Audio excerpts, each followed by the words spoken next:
It's Alberta Impact with Bryce Lambert. Tonight, gigs and batteries. Plus, Bryce welcomes Cara Bedford and Connie Stacey. Featuring musical guest Krissy Feniak. And now, from Edmonton, Alberta, it's Bryce Lambert.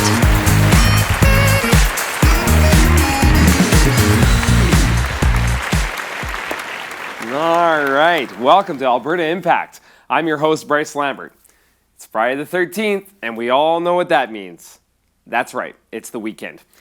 I bet you that's not where you thought I was going with that, I'm sure. Tonight's episode is packed, so I'm just going to get right into it. With technology these days, we are moving faster than ever. And not only that, we're becoming more mobile than ever. The power of the internet and the expanding access we have to it has made us more efficient and has opened up methods of communication, creativity, and expression more so than ever. I mean, take like YouTube, Twitter, Facebook, it's endless now.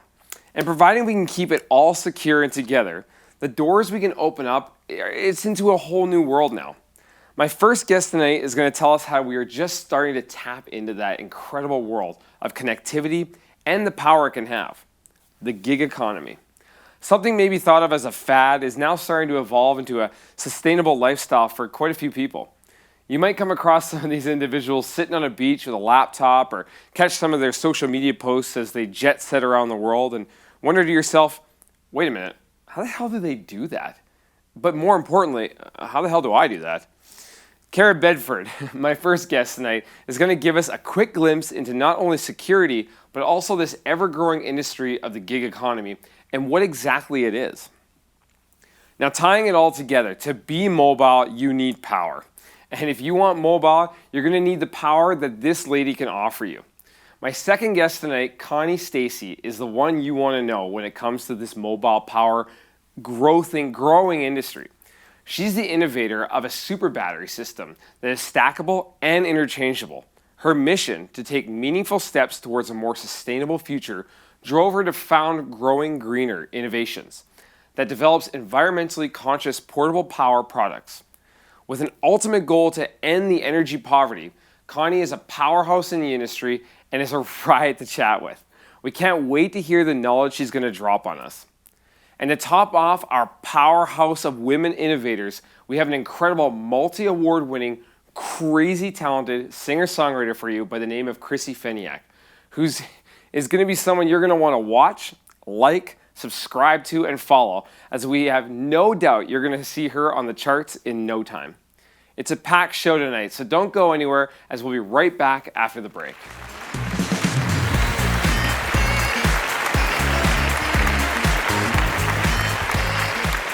Exactly. Welcome back, everybody. My first guest tonight comes from a tech-savvy world. She's the Director of Strategic Marketing for ComPuVision, Managing Editor of Disruption Magazine Canada, and the product owner of Taskify. Ladies and gentlemen, please welcome Cara Bedford. Cara, thanks for joining us today. Yeah, thanks for having me. Absolutely. So tell us a little bit, what is ComPuVision? So at ComPuVision, we basically do managed services. We manage, we protect, and we innovate your business. And we really, our goal here is to strategically partner with you so that you can be not the Blockbuster, but the Netflix of your industry. Gotcha. And so are you guys doing, if I understand correctly, you're doing a little bit of stuff with artificial intelligence, and you've got some things like with blockchain and whatnot. Can you tell us a little bit about some of the stuff that you're working with in that regards? Yeah, so as you know, a traditional managed service company, we've been around for 27 years. Usually, we kind of in this industry stop at the boxes and the wires and Susie and accounting's password reset, and that's usually where this industry kind of has taken us and stopped. But what ComPuVision has done is they've really repositioned IT, and they've taken it from this model of transformational growth by inserting themselves into the business in this strategic partnership. And so we have AI cybersecurity. We do a lot of planning with businesses to bring in different types of technology that are industry specific that can just help propel them forward. So, you got to get the house working, we kind of make a joke that if the computers can't even turn on, you can't really go forward and work on those exciting technologies that can really transform your business. But once we have everything lined up and it's humming and it's working, we can start having those future-proofing conversations that can propel a business into tomorrow. That's awesome. And cybersecurity, I'm sure, has been a pretty hot topic these days with just the growth that we've had, in the cyber world. Yeah. So, cyber is just one of those things that I think Canada really has been fortunate to not be hit really hard on until the last little bit. The rest of the world has woken up and said, Canada, you're a really easy target. We can put watchdogs, we can put the best security systems, we can do all of those things, but if your people leave the door open at the end of the night, it's not going to work. Right. And so it's this idea of heavily training staff to make sure that cybersecurity is top of mind and awareness is top of mind. So you don't have the stories like Grant McEwen and the city of Saskatoon just recently with the $1 million.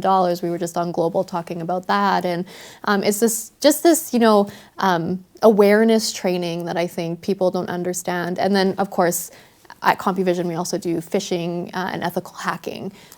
So this idea of actually going through and finding the vulnerabilities in the businesses and then exposing them so that the business can be better. Gotcha. Yeah. So tell us a little bit about your team. Like, who are the people that you're working with right now? You and I had a conversation earlier about just like you're worldwide, like you've spanned across. Tell us a little bit about your team. Yeah, so ComPuVision is a North American-wide managed service provider. But for me, my big interest has really been in that kind of future of work, future-proofing, gig economy mindset. And I'm really excited to talk about that today with you. Yeah.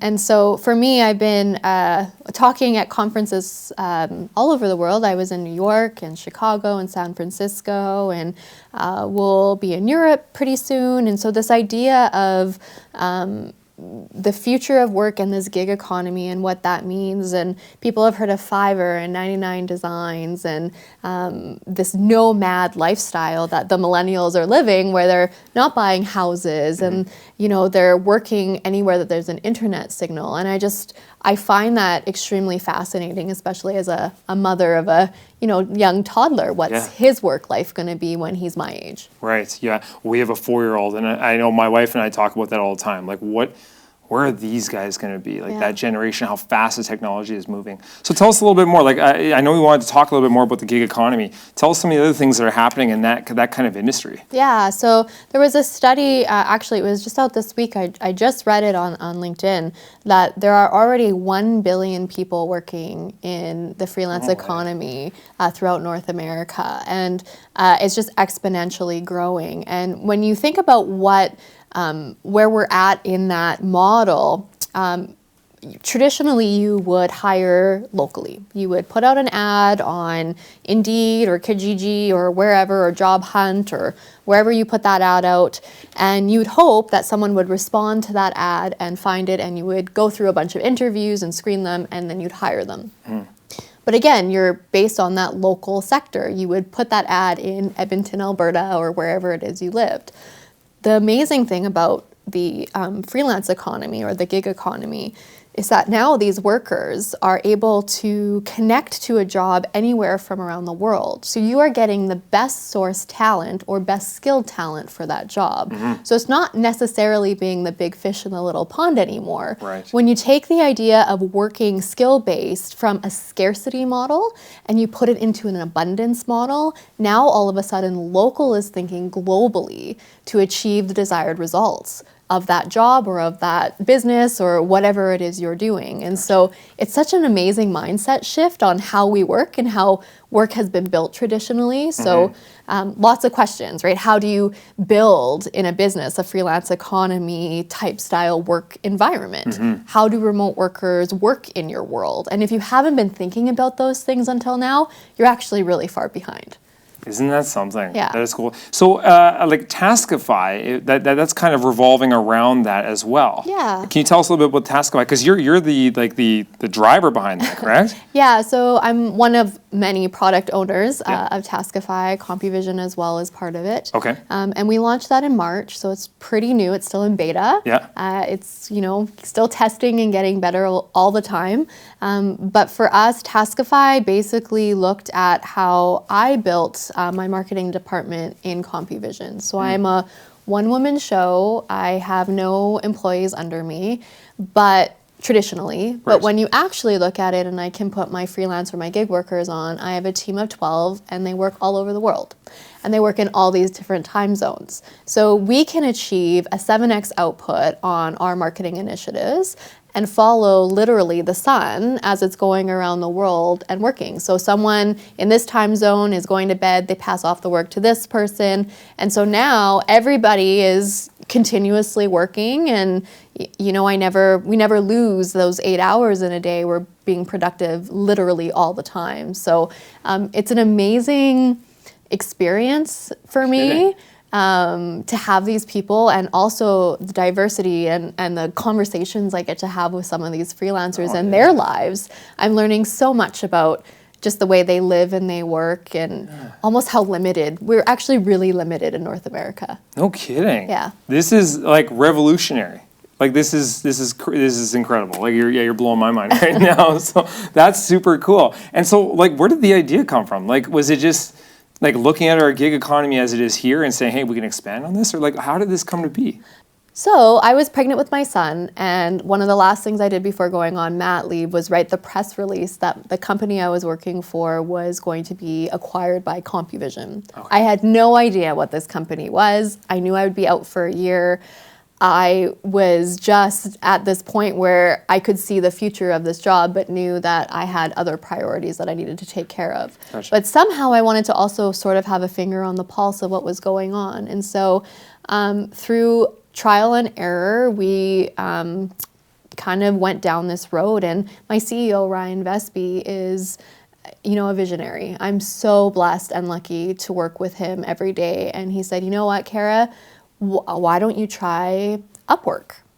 Give it a shot. See if maybe that'll be something that can help, keep your brain moving and keep you in projects and still be able to feel like you're part of the team while you're gone. And so I did. And we put on a really easy task. It was a blog. It was something really small, really easy, no risk. If it didn't work, we just wouldn't post it. It wasn't a big deal. And it came back better than I would have written it. And I just went, ooh, okay. So I could have ego right now and think, I'm out of a job if I keep doing this. Or I could embrace it with excitement and say, oh my gosh, I can be limitless. Mm-hmm. And think about if I could team up with all of these amazing skilled people that have, skills here, but I have skills here. Now I'm like a 100% super person that can go and do her work at the most highest productive level that I can. Yeah. And so it was just this, kind of moment of, ooh, I can do ego here, but I'm not going to. We're actually going to embrace this and embrace it with excitement and move forward. So it's been almost 3 years now we've been on this journey. And I now sit on the Upwork advisory board, and I've just been really interested in how the gig economy is really going to shape the future of work for the next generations. What's super cool, I'm loving the innovation. It's just to make this work is phenomenal. But also coming from a female standpoint, you don't need to stop your life when you have a child or when you're pregnant. And this gig economy is proven to be something that's going to be incredibly, if it isn't already incredibly, and you're a prime example of that, incredibly powerful for the females out there that, hey, I want to keep going, I want to keep working, and you can, which is awesome. This idea of having it all, right? Yeah.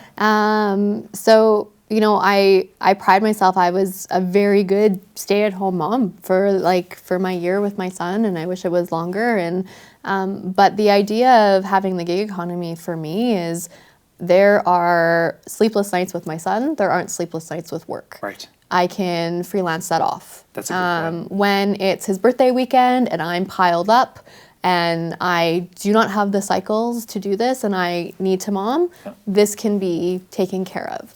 And so it's not about giving your job away or giving your work away, but it's the idea of having work-life balance when technology right now is moving faster than it ever has before and as slow as it ever will again. Yeah.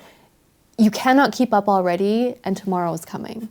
And so we are in a really interesting time in society where we are always on. We are always available. There is no actual downtime. So, you know what, I don't feel bad by giving a few hours work away to somebody, you know, across the world that it's their morning and they're jumping into the start of their day, and to be quite honest, they're going to do a better output at that point than I'm going to at the end of my day when I'm exhausted, you know, because I've had a day with my son on a Saturday and I'm tired of running around with a toddler, right? So. Right.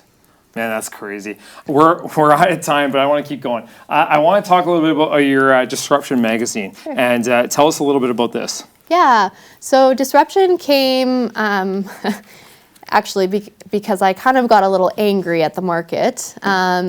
I was doing event planning and we were planning conferences for ComPuVision, and I wanted to find a magazine that we could talk about the emerging tech ComPuVision was going. So I was looking for a Canadian voice in a technology market that was doing media, and one didn't exist.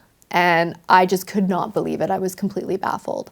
So for the first year, we've run Disruption on the side of my desk, and now we have a full team. So Disruption is made through the gig economy. We now have local editor as well that's helping run and push.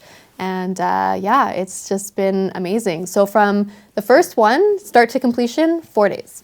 Wow. Yeah, and that's using freelancers in the gig economy. Right. And now are those freelancers still the ones that are spread out? They are, yeah. Super cool. So we still use the same layout guy, and we still use a lot of the same writers doing the interviews and copy editors. And we do have some local feet throughout Canada as well. But we're just really excited, and it's growing. You know, we started with nothing, and now we're up to almost 37,000 subscribers. That's it. That's an amazing story. Cara, thanks you so much for joining us today. This was super insightful, and I'm really hoping this information. If people want to find out more about you and you know, ComPuVision and whatnot, where can they go? Where can they find the magazine? Tell us a little bit about that information. Yeah, so Disruption Magazine, disruptionmagazine.ca. You can find us on Twitter as well at disruptionmagca. ComPuVision, compuvision.biz. Twitter, LinkedIn, awesome. All of the above. I'm at YAG Cloud if you want to start a conversation on Twitter. Perfect. Thank you again so much for joining us. This was awesome and super insightful. Yeah, no problem. We'll be right back after the break, but don't go anywhere, as our next guest knows how to power up a military base with a super battery. So it's going to be super cool. You don't want to miss that. We'll be right back.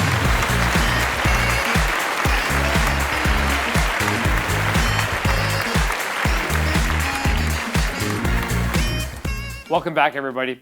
My next guest has created an environmentally friendly battery with a mission to end energy poverty globally. Connie Stacey, welcome to the show. Welcome, thanks for having me. You betcha. So Grengen, tell us what it's all about. So first off, good start. It's green engine. That's where it came from. Yeah, you nailed right. it. You nailed I keep it. thinking green energy. So that's right. That's You're right. on the right. Yeah. So we wanted something we could trademark, so right. it would be unique. And green engine is what we stumbled on. So Grengen. Grengen. So good start. Good stuff. So the Grengen is actually an overall power system based on lithium-ion batteries. So we could actually use different chemistries, but typically we use lithium-ion. And we make the whole thing work like Lego. And the idea is to accomplish three main tasks, three big challenges in the energy space, particularly in the electrical space. One is portability. We want energy where we are. Let's face it, Lord help you if your phone should die out in the middle of nowhere without a charge. Two, scalability. So we are constantly increasing our demand on energy. So we get a new computer, it needs more energy. We need a bigger computer, on it goes. And the third is plug and play. Wow, that was a moment, wasn't Hey, it? it happens. So the third is the fact that it's plug and play. So we're removing the technicians from the system. Gotcha. So now on the small scale, what we're looking at is things like energy poverty, where we're going to areas where there may be no electrical access at all or very limited. And we're able to give small systems that people can just combine on the fly. You don't even have to be able to read to be able to power your everyday devices. So it could be phones, lights for a home. That would be energy tier 1. But we go all the way up that we can power a city with the same gear. So of all of our components, only one is actually ever installed by a technician. And typically it's like a 15-minute install. But what it does is it creates a way for people to be able to dynamically add and remove components to the system to adjust to their changing energy needs. So on the bigger scale, the component is called the smart switch. So it's one component within the system. And what it does is a combination of energy efficiency, so it'll lower your overall consumption, and demand side load management, which basically means it's going to say, how much energy do you need at what time? And then dynamically answers to what energy source am I going to take from to be cost effective and energy efficient. So it could be grid, it could be solar, it could be a combination of different things. You could hook up a bicycle, it would work. And what it does then is it stores the energy into the batteries and says, okay, let's take, for example, areas where there are time of use fees. So Ontario, you pay 6 cents a kilowatt hour at 5 o'clock in the morning. But at dinner time, you pay 13.5 cents. So the system says, whoa, there's time of use schedule here. We're going to store energy when it's cheap and then use it from the batteries when it's expensive. That alone will generally cut about a third of your electrical bill right off the hop. Wow. But it also creates energy security because now you have in-home energy backup. So if there's a power outage, you've got X number of hours. Gotcha. And it's kind of like what you were saying, especially with the energy poverty at different places of the world right now, with their energy system being so inconsistent, something like this would fix and manage that problem for them. Yeah, in a big way. So it's really interesting. I find in Alberta, one of our challenges is the fact that we're so blessed when it comes to energy. Here, I mean, we can't imagine turn on a light switch and there's no light. Right. What? Is not fathomable. And our electricity is very cheap also. So not only do we have an abundant supply, it's very, very inexpensive. In fact, you would probably be hard-pressed to find 5 cities in the world comparable with the cities like Edmonton and Calgary for their cost of electricity and the availability. So we tend to kind of feel isolated, and we don't necessarily look at the global picture. Globally, there's still over 1 billion people who have zero access to energy. So that's candlelight. When you go to the level that they do not have enough energy to cook with, you're at 2.6 billion. So now these people are burning something to cook. So some kind of biomass, and that's a major emissions problem. So that's a huge problem. And then you go one more step to what's called domestic energy poverty. Now you're talking about more than half the world's population that either have intermittent power, so it's on and off at any time.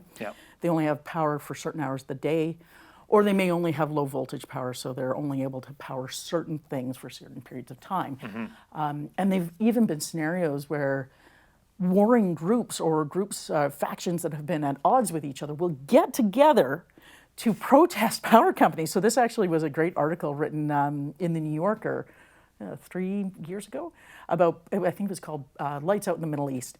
And it was talking about how these different factions who are normally quite at odds with each other got together to protest the power companies because, you know, you'd be in an elevator and the power just goes out. Right, and you're stuck. And here I am. And here I am. And here I am. Right. So power is actually, outside of places like Alberta, a massive problem.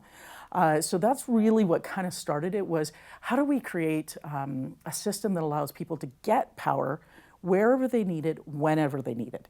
To do that, we had to remove the electricians.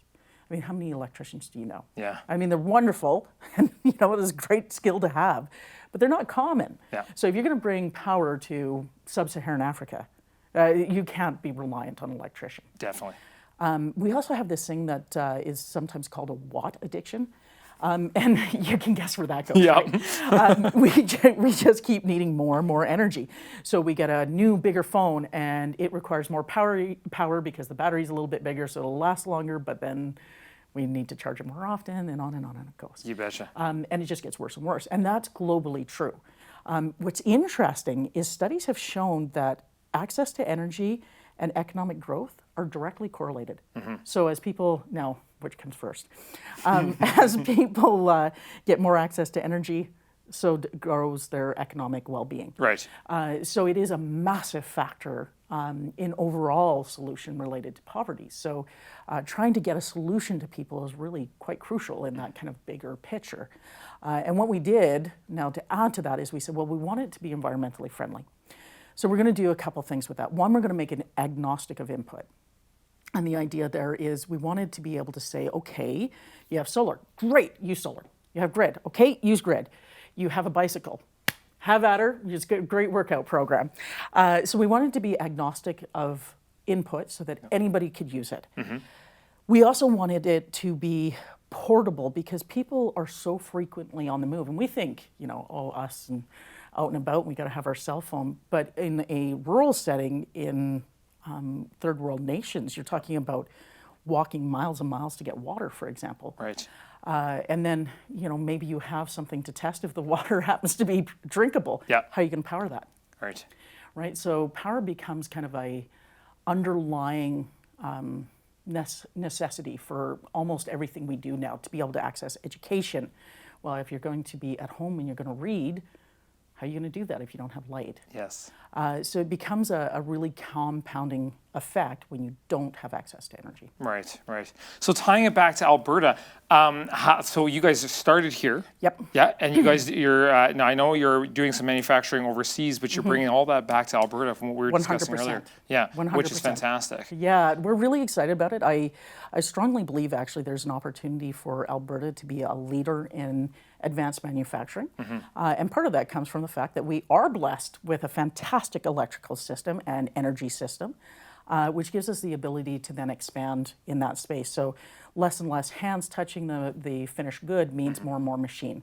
And now your cost of labor is less of a fact than your cost of electricity. So I actually think there is a big opportunity for Alberta in that space in particular. And let's face it, we have an enormous group of people with a huge array of skills. And engineers and AI coming out of the university, it's an ideal setting in my mind. So one of the things we wanted to do is we wanted to bring it back over here. Part of that also comes from the fact that the Canadian government has actually done a pretty good job in creating quite a few trade agreements globally. So one of the things that happens right now for the couple of units that we first started to build, and we built them overseas, when we sell them to a place like Israel, they get hit with a tax. Oh, but wait, there's a free trade agreement between Canada and Israel. Not if you're manufacturing elsewhere. Gotcha. So all of a sudden, our end product gets hit with a tax. So now by manufacturing in Canada of all the G7 countries has the most free trade agreements. Right. So now all of a sudden I can sell my product quite competitively because there's no tax. So a Chinese company might be able to manufacture more cheaply, maybe, but now they're going to get hit with a tax. So if it's 15%, that's quite a bit of margin to work with. Yes. So that can make a big difference for companies who are looking to manufacture here. No kidding. That is super cool to know, actually. Yeah, it's something that I think not quite enough people really recognize the advantage there, because it's based on your country of origin for the product. So the country of origin, in our case, was China with our first couple of units. And we said, well, we're building great product, but let's build it here. Yeah. And that gives us a lot more control over our supply chain, finished product, all of it. And we've had no complaints with our manufacturing facility that we've been contracting, but I think we can do it as well or better. Yeah, that is phenomenal. Holy smokes. So what is the overall, the big picture for your organization and your product? Better office. Yeah. Well, maybe. Yeah. No, you know what? We really want to see the system expand. One of the big advantages, I'm going to talk to something technical for just a second. For sure. But one of the things a lot of people don't recognize is the time of day that you use electricity has a huge impact on emissions. So one of the reasons why there are big tariffs when you go over certain loads, this is really in the industrial and commercial spaces, especially industrial. You go to a really high demand on electricity. First off, you can bring down the grid, right? And that happens. So they don't want you to do that. They're going to hit you with some really high, wow, are you going to pay for that? Right. But there's also an effect, which is that they turn on peaker plants. So peaker plants are typically the highest emission producing. So they only use them to meet the maximum demand. So most of the time you've got your hydro or your solar, your wind all chucking along, you're storing it, but when you hit those demands, now they have to turn on everything. Gotcha. So now you're talking a lot of coal plants, for example. Well, then the coal plants, of course, have a higher emission. So the time of day that you use the electricity has a big impact actually on the amount of emission that it comes out. So in fact, by levelizing the load, one of the effects is it creates a more stable grid for everyone, and it actually reduces the amount of use on peaker plants. So it has a really positive effect on the overall GHG. So right now, our kind of move is we found that as much as our passion might be to work towards energy poverty, and we are continuing to work in that direction, we have found a really strong interest from industrial partners who are saying, wow, we're getting hit with huge fees, and if there's an outage in our plant, we can face huge losses. So recalibration of machines, or if there's a slippage in the line, you could have all of the items on your line lost. Right. That can be a huge cost for a company. So having some type of system that is a continuous power supply, which ours is, which also helps to reduce the cost, well, that's a win.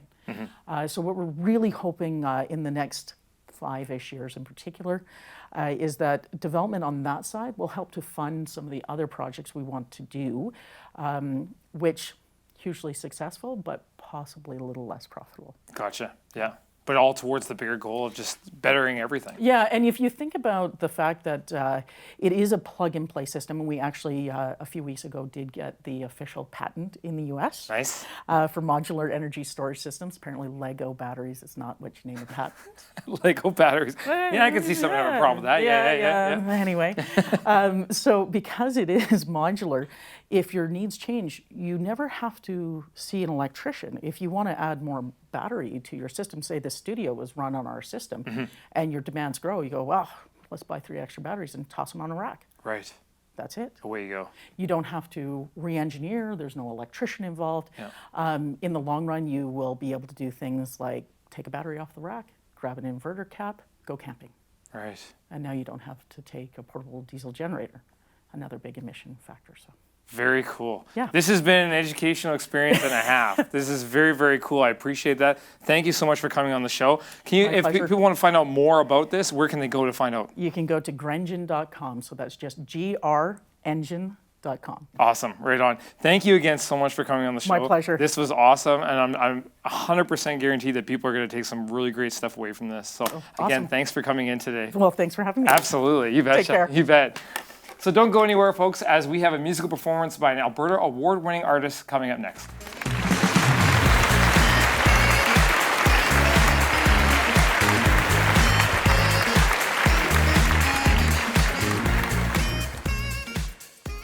Alberta Country Music Association's Horizon Youth Award winner, nominated Rising Star and Fans' Choice, Krissy Feniak with her original Wrong Side of Midnight.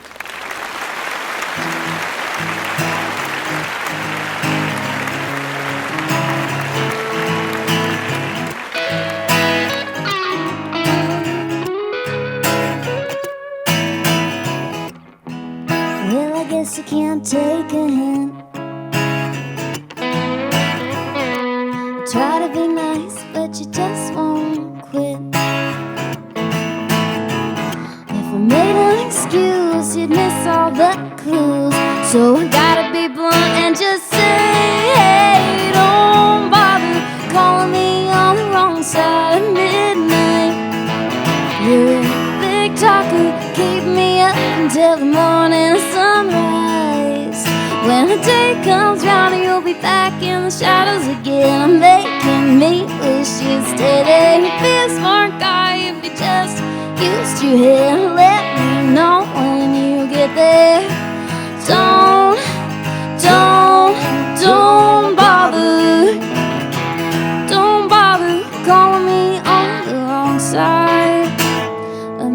midnight. There's a lot of girls that you could call, but I'm not one to be like them all. Don't take it to heart, don't make this so hard. I gotta be blunt and just say, hey, don't bother calling me on the wrong side of midnight. You're a big talker, keep me up until the morning of sunrise.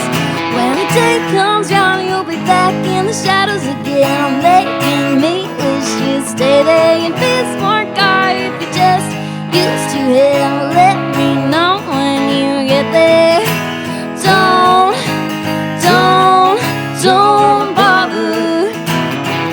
Don't bother calling me on the wrong side of midnight. Yeah.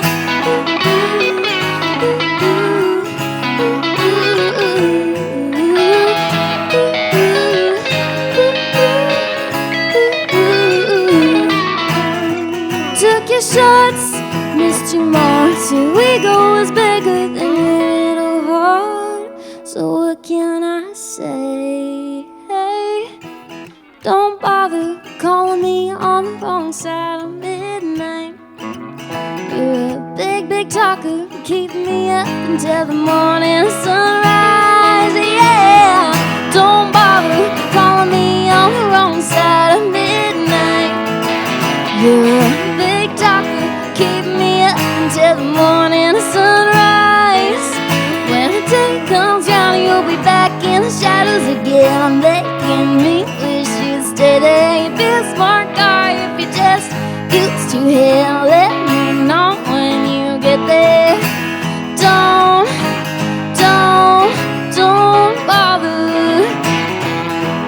bother calling me on the wrong side of midnight.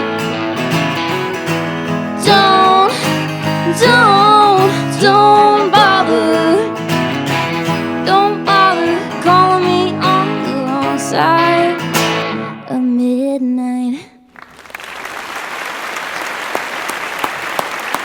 That was Krissy Feniak with Wrong Side of Midnight.